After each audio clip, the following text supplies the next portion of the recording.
Sebagai orang Kristen, kita tentu menyadari pentingnya firman Tuhan dalam kehidupan rohani kita. Firman Tuhan bukan hanya menjadi makanan rohani, sehingga kita semakin bertumbuh di dalam Tuhan, tetapi firman Tuhan juga merupakan sumber kebenaran dan sarana kita untuk mengenal Tuhan. Melalui setiap firman Tuhan yang tertulis dalam Alkitab, akan membawa kita semakin mengenal dan mengetahui isi hati Tuhan. Tapi bagaimana sih caranya supaya kita bisa memahami Alkitab kita? Perjanjian baru mungkin tidak sukar kita pahami, hanya kitab Wahyu yang banyak orang menganggapnya sulit dipahami. Tetapi bagaimana dengan perjanjian lama, terutama kitab nabi-nabi besar dan nabi-nabi kecil? Tidak ada seorang pun yang dapat memahami seluruh Alkitab dengan sempurna. Hal ini justru menunjukkan betapa dalam dan luar biasanya firman Tuhan, serta menunjukkan bahwa Allah adalah pribadi yang sangat besar yang tidak dapat dijangkau oleh pemikiran otak manusia. Nah, hal ini justru yang menjadikan Alkitab sebuah buku yang tidak pernah membosankan, karena selalu ada pewahyuan baru pada saat kita membacanya. Berikut beberapa tips yang bisa membantu kita untuk semakin memahami firman Tuhan. Yang pertama, perhatikan konteksnya. Konteks di sini termasuk di dalamnya adalah konteks dalam urutan isinya, ayat demi ayat, tidak bisa kita ambil terpisah dari keseluruhan dari cerita dalam firman Tuhan.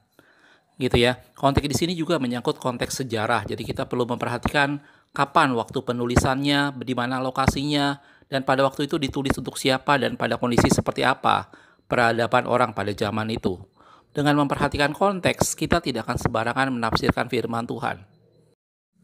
Yang kedua, dukungan atau keselarasan dengan bagian-bagian lain dari kitab-kitab lain di Alkitab. Nah, ini menjadi sesuatu hal yang penting.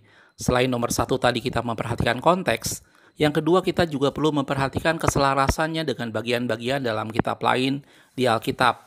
Kita tahu tidak mungkin dalam suatu firman Tuhan di Alkitab satu sama lain saling berkontradiktif. Untuk itu suatu penafsiran yang kita uraikan dari satu bagian ayat firman Tuhan, selain harus sesuai dengan konteks pada ayat itu, juga dia harus bersesuaian dengan prinsip secara keseluruhan Alkitab. Untuk itu, kita harus membaca dan mempelajari firman Tuhan secara menyeluruh. Kita harus membacanya dari Kejadian sampai dengan Wahyu supaya kita bisa mengerti dan memahami secara keseluruhan isi Alkitab. Yang ketiga, memperhatikan setiap detil ayat-ayat firman Tuhan yang kita baca.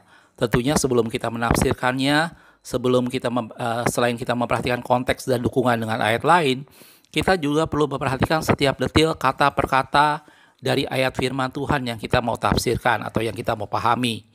Hal ini akan memberikan pendalaman makna yang lebih dalam apabila kita memperhatikannya lebih detil ketimbang kita hanya memperhatikan secara umum saja.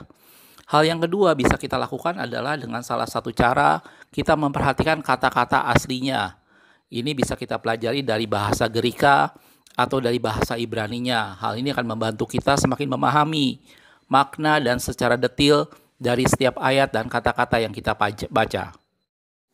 Dan yang keempat adalah kita juga perlu untuk mempelajarinya dari sumber-sumber lain seperti buku-buku rohani, seminar-seminar, atau melalui e-book yang sekarang lagi tren.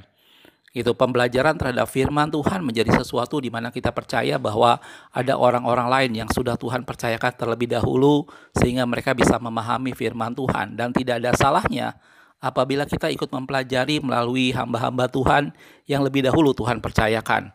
Dan ini bisa membantu kita untuk semakin memahami firman Tuhan.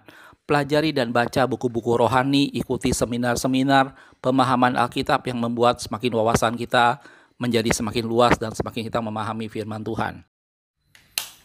Tetapi di samping 4 tips yang tadi saya sampaikan di atas, hal yang terpenting sebenarnya adalah Alkitab bukanlah buku ilmu pengetahuan yang membuat orang bisa menggalinya dan mempelajarinya dengan akal budi dan menganggapnya sebagai sesuatu yang kita pahami dengan intelektual kita. Tetapi Alkitab adalah buku di mana di dalamnya tertulis firman Tuhan dan itu semata-mata hanya bisa kita pahami dan kita mengerti apabila Allah menyatakan pribadinya buat Anda dan saya. Jadi hal yang penting dalam memahami dan mengerti firman Tuhan adalah sejauh mana Anda dan saya memiliki kerinduan hati untuk mengenal Tuhan. Dan pengenalan kepada Tuhan itulah akan Allah nyatakan dalam satu bentuk di mana Allah menyingkapkan pribadinya dan menjelaskan firman Tuhan melalui Roh Kudus. Roh Kudus itulah yang mengajarkan kepada kita pada seluruh kebenaran dan dia mengingatkan setiap perkataan firman Tuhan. Jadi, seperti kata Rasul Paulus, dia berkata bahwa yang ku kehendaki adalah mengenal Dia. Mari kita semakin mengenal Tuhan melalui firman Tuhan, mari kita pelajari Alkitab kita dan mari kita memahaminya. Dan itu semua bergantung seberapa jauh hati Anda dan saya rindu untuk mengenal Tuhan. Tuhan Yesus memberkati.